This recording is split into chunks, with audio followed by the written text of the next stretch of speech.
Good morning students. तर आपण गॅमार्किझम पाहत होतो, काल स्टार्ट केलं होतं. इव्होल्युशनमध्ये ज्या थिअरीज दिलेल्या आहेत त्यामध्ये फर्स्ट सायंटिस्ट ज्यांनी आपल्याला इव्होल्युशनच्या बाबतीत माहिती दिली आणि त्यांच्या पॉस्च्युलेट्स आपण बघत आहोत. पॉस्च्युलेट्समध्ये पहिलं पॉस्च्युलेट दिलं होतं इंटरनल फोर्सचा. इंटरनल फोर्स ऑर्गॅनिझम्समध्ये, प्रत्येक ऑर्गॅनिझम्समध्ये एक व्हायटल फोर्स असतो जो की त्यांना त्यांच्या इच्छेनुसार त्यांच्या शरीरावरती, त्यांच्या बॉडीच्या कुठल्याही पार्ट्समध्ये चेंजेस करण्यासाठी मदत करते, असं लॅमार्कचं म्हणणं होतं. त्यांच्या म्हणण्यानुसार जसं जिराफचं एक्झाम्पल दिलं होतं, जिराफची नेक जी होती, जी खाली जमिनीवरच्या ग्रासेस संपल्या, मग त्यांना वाटू लागलं की झाडाची पानं खायची आहेत, तर त्यांनी आपली स्वतःच्या नेकला स्ट्रेच केलं आणि ती नेक मोठी झाली. किंवा आपण काही गोष्टी या बाबतीत पण बघतो, जेव्हा समजा आपल्याला मसल्स बनवायचे असतात तर आपण काय करतो की जिम्नॅस्टिक जॉईन करतो, जिममध्ये जातो.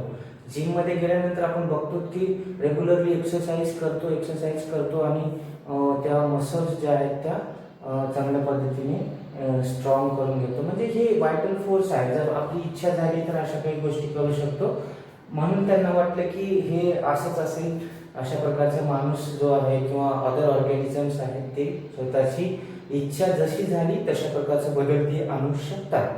पण याच्या अगेन्स्ट तुम्हाला जसं की आपल्याला माहितीच आहे की कुठलीही थिअरी किंवा कोणताही पॉइंट इव्होल्युशनच्या बाबतीत असेल किंवा कुठल्याही गोष्टीच्या, तर त्याला प्रूफ देणं किंवा त्याला सत्य असणं हे खूप कठीण असतं. तर असंच काही झालं यांच्या बाबतीमध्ये. तर याला क्रिटिसाइज पण करता आलं, कारण फॉर एक्झाम्पल ह्यांच्या इंटरनल हा जो व्हायटल फोर्स आहे, हा जो व्हायटल फोर्स वाला पॉइंट त्यांनी सांगितलं की इंटरनल फोर्स असतो. जर असं असतं, फॉर एक्झाम्पल असं असतं तर काय, म्हणजे आपल्याला सांगता येते की जर आपली इच्छा झाली, फॉर एक्झाम्पल, मग असं का होत नाही की जर आपली इच्छा आहे उडण्याची तर आपल्याला पंख का येत नाही. तर अशा बऱ्याचशा गोष्टी आहेत. त्याच्यामुळे हा पॉइंट जो आहे तो रिजेक्ट करण्यात आला होता, कारण तसं नसतं.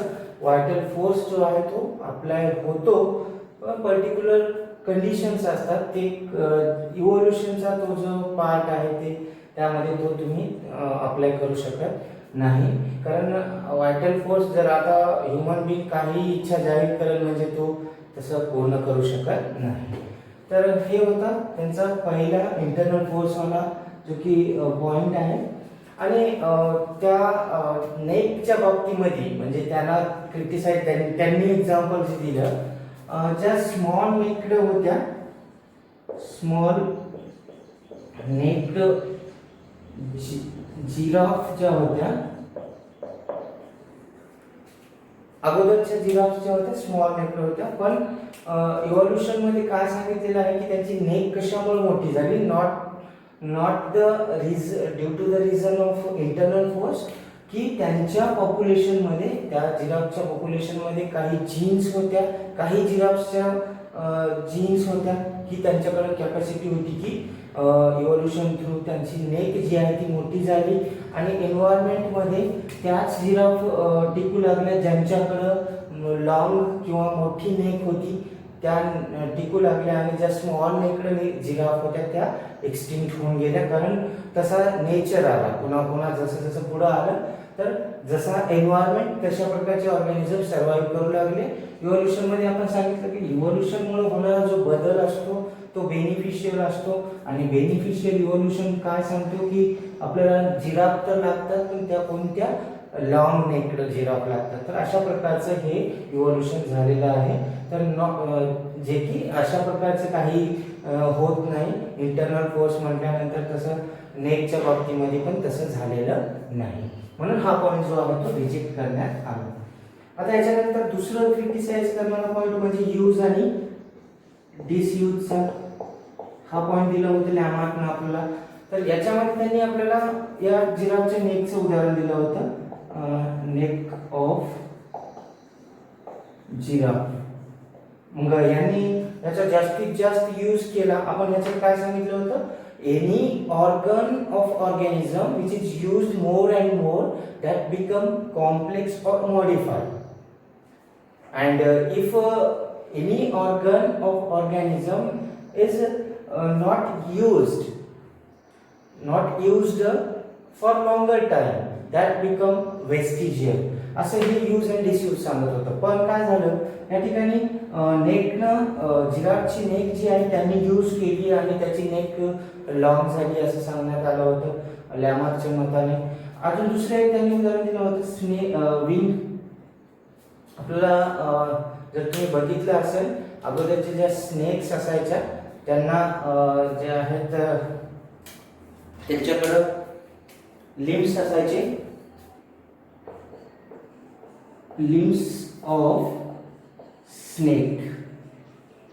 म्हणजे त्यांना जे जसं क्रोकोडाईल असतो तशा प्रकारचे स्नेक्सना पण त्यांचे पायासारखे हातासारखे स्ट्रक्चर असायचे. तर त्यांनी हळूहळू त्याचा यूज बंद केला आणि ते मग ते लॉंग आणि स्लेंडर टाईपच्या होत चालल्या. क्रीपिंग मॅनरची त्यांची हॅबिटॅट वाढू लागली म्हणून त्यांनी त्यांच्या हे ज्या लिम्स आहेत त्या वेस्टिजियल झाल्या असं लॅमार्कच्या मताने सांगण्यात आलं. पण आता या ठिकाणी काय आहे यूज अँड डिसयूजचं जर आपल्याला असं म्हणता आलं की एखादा ऑर्गन जर आपण यूज नाही केला तर तो वेस्टिजियल होईल. तसं असतं. फॉर एक्झाम्पल ह्युमन आईज बघा, उदाहरणामध्ये आपण कोणाचा घेऊ शकतो, ह्युमन आईज.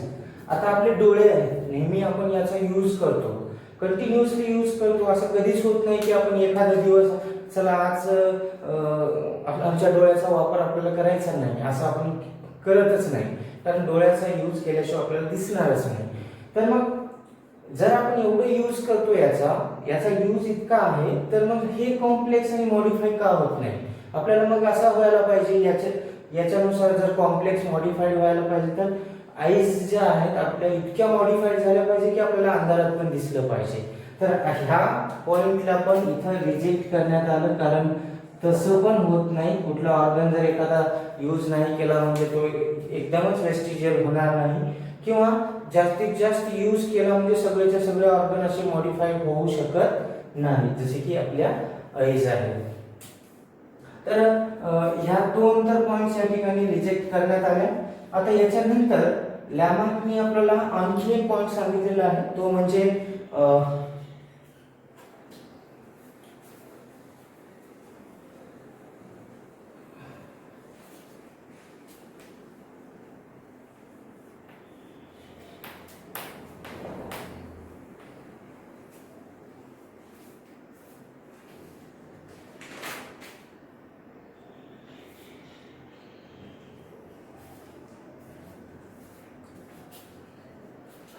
तर थर्ड पॉइंट त्यांनी आपल्याला दिलाय पोस्टुलेट. थर्ड पोस्टुलेट लॅमार्कचा आहे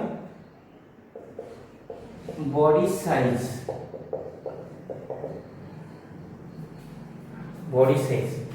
तर बॉडी साइज लॅमार्कच्या म्हणण्यानुसार काय होतं की during the course of evolution body size of organism it is increases. म्हणजे काय सांगितलं होतं की जेव्हा इव्होल्यूशन होत असतो during the course of evolution body size of organism increases, हे म्हणणं होतं लॅमार्कचं. आणि याच्यामध्ये बऱ्याचशा एक्झाम्पल्स त्यांनी दिल्या, जसे की फॉर एक्झाम्पल आता युनिसेल्युलर ऑर्गॅनिझम्स आहेत. युनिसेल्युलर ऑर्गॅनिझमचं कन्वर्जन मल्टीसेल्युलर मध्ये झालं, हे एक उदाहरण दिलं. त्याच्यानंतर बरेचशा अशा एक्झाम्पल्स दिल्या की जसं जसं ऑर्गॅनिझम्सचं इव्होल्यूशन होत जाईल तसं तसं त्यांची साईज पण वाढत जाते. तर यामध्ये त्यांनी सांगितलेलं आहे की अशा प्रकारचे म्हणजे मायक्रो ऑर्गॅनिझम्स पासून हायर ऑर्गॅनिझम्स ज्या आल्या, तर आज आपल्याकडं हायर ॲनिमल्स अवेलेबल आहेत. डायनासोर सारख्या स्पेसीज आहेत. म्हणून डायनासोर स्पेसीज ज्या होत्या हे सगळे युनिसेल्युलर ऑर्गॅनिझम पहिल्यांदा जे प्रिमिटिव्ह ऑर्गॅनिझम होते तर ते आले आणि त्याच्यानंतर मग झालं असं म्हणणं होतं लॅमार्कचं. पण आता या ठिकाणी पण आपल्याला सांगता येतो, जर इन केस ऑफ प्लांट, जर प्लांटच्या बाबतीमध्ये बघितलं आपण, जर क्रिटिसाइज केलं, ओके, क्रिटिसाइज केलं तर काय होतं, ह्या ठिकाणी क्रिटिसाइज केल्यानंतर प्लांट्सच्या बाबतीमध्ये, प्लांट्स, आता प्लांट्स मध्ये आपल्याला काय दिसतात, मायक्रो ऑर्गॅनिझम्स आहेत प्लांट मध्ये. कोण, अल्गी, म्हणजे आपण सांगतो प्लांट्स मध्ये अल्गी पासून ते अल्गी, आता इव्होल्युशनरी सांगू आपण त्या प्रकारचं. अल्गी आहेत, त्याच्यानंतर ब्रायोफाइट्स आहेत, मागच्या वर्षी पाहिलं होतं हे ब्रायोफाइट्स. त्याच्यानंतर येतात टेरिडोफाइट्स, टेरिडोफाइट्स. याच्यानंतर जिम्नोस्पर्म, आणि याच्यानंतर एंजिओस्पर्म.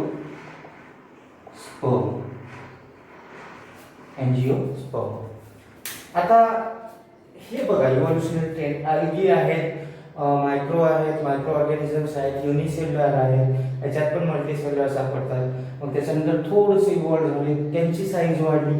त्याच्यानंतर टेरिडोफाइट्स आले, त्याच्या पुढचे प्लांट्स आहेत, त्याची साईज वाढली. आता जिम्नोस्पर्म पर्यंत आले, जिम्नोस्पर्मची साईज टेरिडोफाइट्स पेक्षा मोठी आहे. तर मग हे इथवर आपल्याला पाहता येतं. पण आता पुढे जर गेलो आपण, आता इथून ह्या जिम्नोस्पर्मच्या समोर जर बघितलं, कोण आले, एंजिओस्पर्म. एंजिओस्पर्म मध्ये होतं काय, एंजिओस्पर्म मध्ये आपल्याला दोन टाइप्सचे प्लांट्स दिसतात. त्यामध्ये आहेत मोनोकॉट आणि डायकॉट, मोनोकॉट आणि डायकॉट. तर ह्यांचं इव्होल्युशन होत आहे, इव्होल्युशन कुठंच थांबत नाही. इव्होल्युशन जर होत असेल, यानुसार जर होत असेल, तर मग इथं काय झालं, ऑर्गॅनिझम्सच्या सगळ्या तीच कन्सेप्ट अप्लाय होईल, खरी धरली जाईल, जी सगळ्या ऑर्गॅनिझमच्या बाबतीमध्ये लागू पावणार आहे. पण इथं बघा, हे ठीक होतं, युनिसेल्युलरचं मल्टीसेल्युलर झाली, साईज वाढली, ठीक आहे. म्हणजे ॲनिमल्स मध्ये हे दिसलं आपल्याला की या ठिकाणी अशा प्रकारचे ॲनिमल्स लोअर ऑर्गॅनिझम्स पासून हायर आले. इथं पण आपल्याला इथं ठीक होतं, अल्गी पासून ब्रायो आले, ब्रायो, टेरिडो, देन जिम्नो, इथं ठीक होतं. पण जिम्नोस्पर्मच्या पुढचं बघा, एंजिओस्पर्मच्या व्हरायटीज आजही आहेत आपल्याकडं. एंजिओस्पर्म मध्ये दोन प्रकार दिसतात आपल्याला, मोनोकॉटिलिडॉन, डायकॉटिलिडॉन. तर यांच्या मध्ये मोनोकॉट मध्ये फॉर एक्झाम्पल आपण एखादा प्लांटचा जर एक्झाम्पल घेतला तर हे ग्रास बघा, ग्रासेस आहे. आणि डायकॉट मध्ये पण उदाहरण जर घेतला तर आपल्याला दिसतो त्या पल्सेस बघा काही. आता हे प्लांट्स काय आहेत, मग ह्यांच्या या पॉइंटनुसार जर इव्होल्युशन होत असतं तर हे का छोटे झाले, हे छोटे झाले. जिम्नोस्पर्म सारखा मोठा प्लांट आहे आणि पुढे इव्होल्युशन झाल्यानंतर मग हे छोटे का आले, साईज का कमी झाली.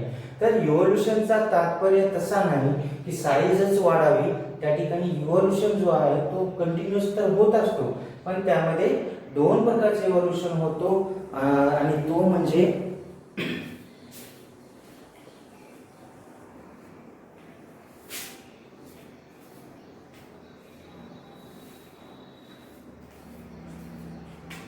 इव्होल्युशन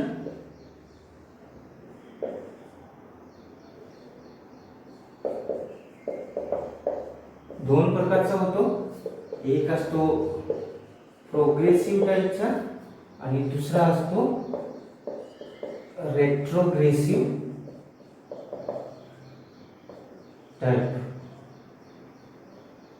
आपण इथे इव्होल्युशन करू, इव्होल्युशन शॉर्ट मध्ये लिहितो, तुम्ही पूर्ण लिहा. इव्होल्युशन म्हणजे आपण काय सांगितलं की या प्लांट्सचं उदाहरण दिलं आपण. इव्होल्युशन या ठिकाणी काय दिसते आपल्याला, तर बॉडी साईजचा पॉइंट कशामुळे रिजेक्ट झाला, हा पण रिजेक्टेड पॉइंट आहे. तर तो कशामुळे रिजेक्ट झाला, तर कारण इव्होल्युशन जो आहे तो दोन प्रकारचा होतो, नॉट ओनली वन टाइप. इथं यांच्यानुसार बॉडी साईज वाढवल्याच इव्होल्युशन झाला म्हणजे तो ऑर्गॅनिझमची साईज वाढणारच असं होत नाही. या ठिकाणी असं पण होतं. प्रोग्रेसिव्ह टाईपचं इव्होल्युशन एक होतं, दुसरं म्हणजे रेट्रोग्रेसिव्ह टाईपचं.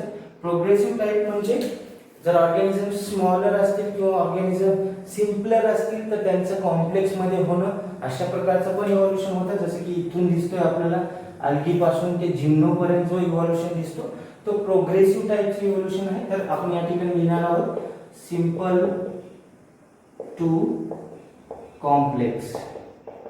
Okay, simple to complex type of evolution.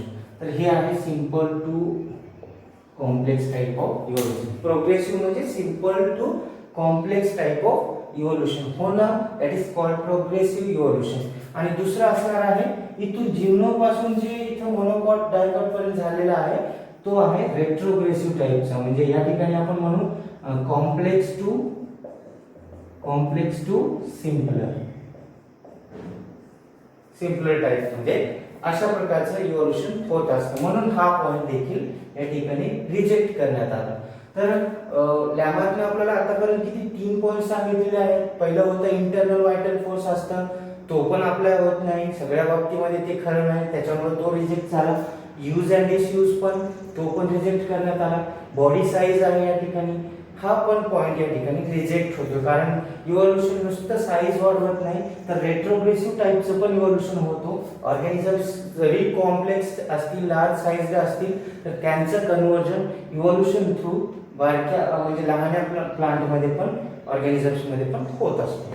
तर हा होता तिसरा पॉइंट. आता आपण बघू next point.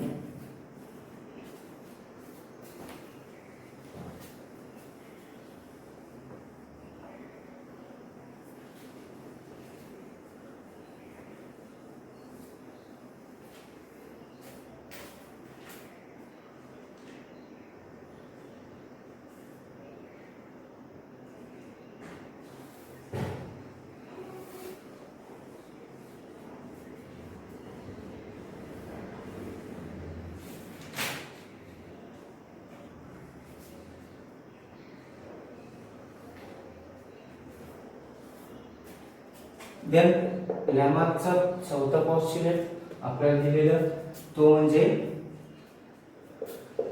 Soft inheritance.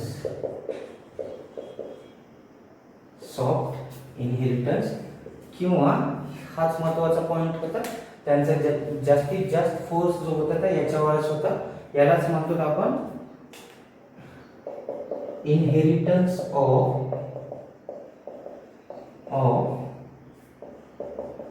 acquired characters or characteristics. Okay, he theory लक्षात ठेवायची लॅमार्कची, इनहेरिटन्स ऑफ अक्वायर्ड कॅरेक्टर्स.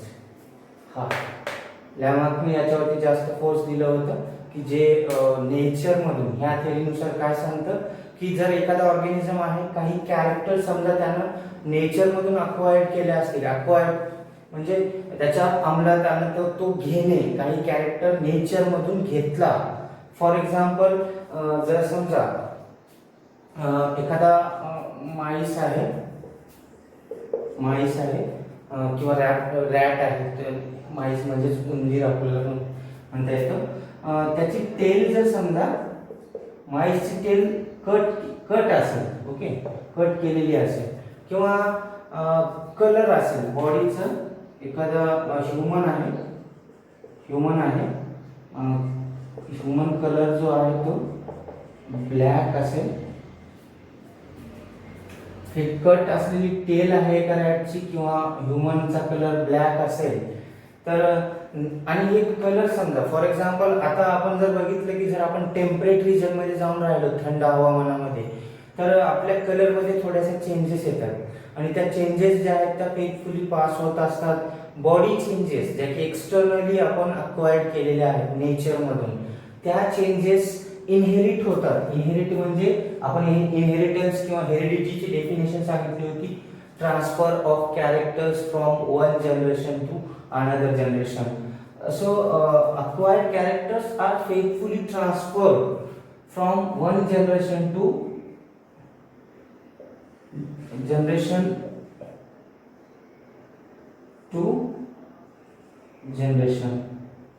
म्हणजे अशा प्रकारचं जनरेशन 1 to 2 अशा प्रकारचं ट्रान्समिशन होतो, ट्रान्सफर होतात कॅरेक्टर जे की नेचर मधून घेतलेले आहेत असं लॅमार्कचं म्हणणं होतं. That is the called soft inheritance. आता याच्यामध्ये काय आहे बघा, यासाठी एक सायंटिस्ट होते, त्यांनी आपल्याला असं त्यांनी एक उदाहरण घेऊन दाखवलं. या माईसचं त्यांचं नाव आहे, हे नाव लक्षात ठेवायचं, विस्मॅन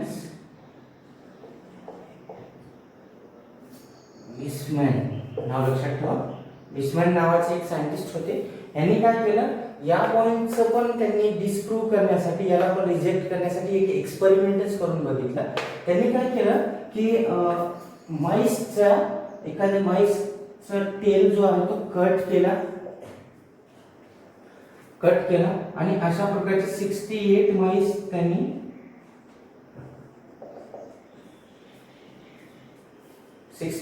माईसच्या टेल कट केल्या आणि त्यांना जनरेशनसाठी म्हणजे त्यांनी काय केलं, 21 जनरेशन त्यांचं संगोपन केलं. आपण त्याला म्हणून पाहिलं की कट केलेली माईस जी होती, जे त्यांनी काय केलं, उंदराचं शेपटी जे आहे, टेल जे आहे ते कट केलं. अशा 68 माईस त्यांनी करून ठेवल्या आणि त्यांच्यापासून पुढची पिढी तयार केली, जनरेशन झालं. पाहिलं त्यांच्यामध्ये जी आहे ती कट झालेली टेल येईल का, पण ते झालेलं नाही. परत त्यांनी पाहिलं, असं परत पाहिलं, कुठंच त्यांना ते दिसून आलेलं नाही की कट झालेल्या उंदरापासून पुढचे जे जनरेशन त्यांच्या उंदराचे आले त्यांच्यामध्ये कट झालेली टेल कधीच आलेली नाही. तर याचा अर्थ काय, त्यांनी 21 जनरेशन करून बघितलं पण ते कधीच दिसलेलं नाही.